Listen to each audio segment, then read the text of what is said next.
I read an article the other day. You know, the Trans-Pacific Partnership. Have you guys heard about this? Oh, you want to talk about a disaster for the American people?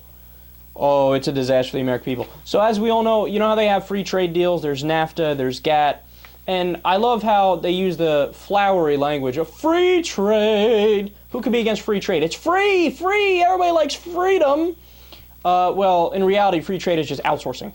You know how Detroit used to be a booming city and it was heart of America in many ways and it was just this great place to live and then it went downhill? Why is that? Because GM packed up and said, that's nice, we're moving our plants to Mexico and overseas because we're not interested in paying a union guy slightly higher than paying somebody who will work for cheaper.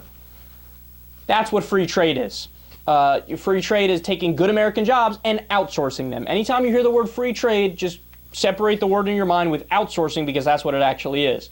Well, the Trans-Pacific Partnership is something that candidate Obama was completely against.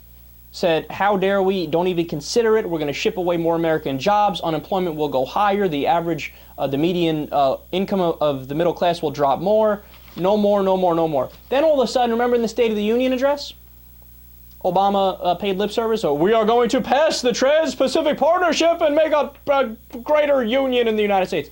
So, you know what the business community is working on now? They're crafting the Trans-Pacific Partnership. Just to give you an idea of what one of the things will be, of course it's free trade, so there's other nations that we now outsource our jobs to get cheaper labor. But on top of that, one of the provisions makes it so that corporations get treated from a legal perspective as nation states. So let's say, for argument's sake, we open up a factory in Zaire and use labor in Zaire to get cheaper costs.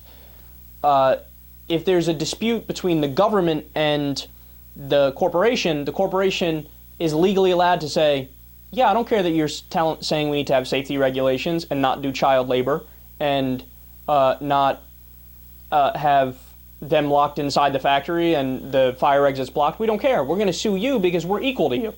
See, it used to be that governments are, of course, legally above corporations. The corporations have to follow the law. The law doesn't have to follow corporations. That'd be absurd. Well, one of the provisions says, no, that's what has to happen. Their corporations are the same as nation states, multinational corporations. So if the Democrats are pushing for that, Barack Obama's now on the page, the corporatist Democrats are on the page, all the Republicans are on the page, who do you have left to fight it? Bernie Sanders and Alan Grayson, they can't win the fight on their own. This is what you get when your government is bought. You get horrible policy. And when you look at the polls on so-called free trade, the American people. Across the board, Democrats, Republicans, Independents, everybody's against it. Why? We don't want our jobs being shipped to Botswana. How can you argue with them on that? And if you're a patriotic American, why would you be in favor of sending the job to Botswana? Now, of course, I'm unfair using Botswana as the example, but anywhere in the world where it's cheaper labor.